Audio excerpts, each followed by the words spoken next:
সেই হিসেবে আমি ব্যক্তিগতভাবে আজকে আমার আবেগ থেকে, আমার অনুভূতি থেকে আমার নেত্রী এবং আমার নেতার কবর জিয়ারত করার জন্য আমার মন চাইছে।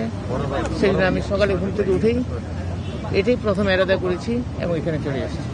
কোনো এটা রাজনৈতিক কোনো পরিকল্পনা বা কোনো সিদ্ধান্তের বিষয় না, এটা আমার ব্যক্তিগত আবেগ এবং আমার ব্যক্তিগতভাবেই আমি এসেছি। আমাদের নেত্রী ওনার সাথে আমি অত্যন্ত ঘনিষ্ঠভাবে কাজ করে আল্লাহ পাক আমাকে সুযোগ দিয়েছিলেন। সেই সুযোগের মধ্যে ওনাকে দেখেছি ওনার দেশপ্রেম, স্বাধীনতা, সার্বভৌমত্বের সাথে কখনো আপোষ করেন। এত কাছে থেকে ওনার সাথে আমি কাজ করেছি। তারপর দেশের জনগণের জানমালের নিরাপত্তার ক্ষেত্রে উনি আপোষহীন ছিলেন। যখন আমি যা চেয়েছি নির্দ্বিধায় তাই উনি আমাকে দিয়ে দিয়েছেন।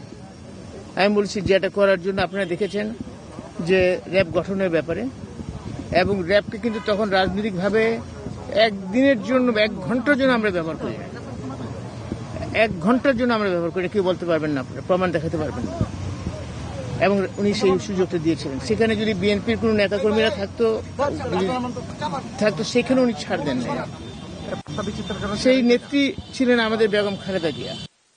স্বাধীনতা সার্বভৌমত্বের ক্ষেত্রে আর অনেক ঘটনা আমার ভিতরে আছে, যেটা আমি দেখি, আমার অনুভূতির ভিতরে আছে। সেই দেশপ্রেম আমি আর কারোর মধ্যে আমি এখন পর্যন্ত পাই নাই। উনার ছেলে আমাদের বর্তমান একটি চেয়ারম্যান, উনার মধ্যেও আমি দেখেছি সেই একই জিনিস।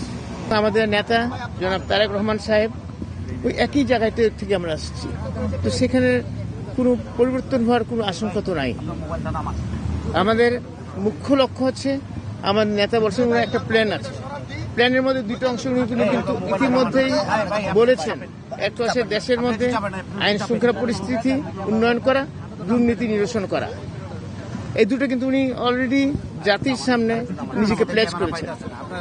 তো আপনি নিশ্চয়ই বুঝতে পারেন উনার কথাবার্তা, উনার কনফিডেন্সটাকে, লেভেলটাকে আপনি নিশ্চয়ই বুঝতে পারেন। এবং ইনশাল্লাহ দোয়া করবেন, আল্লাহ যদি রহমত করে ইনশাল্লাহ তারা আমরা সেটা উনি সেটা অ্যাচিভ করবেন।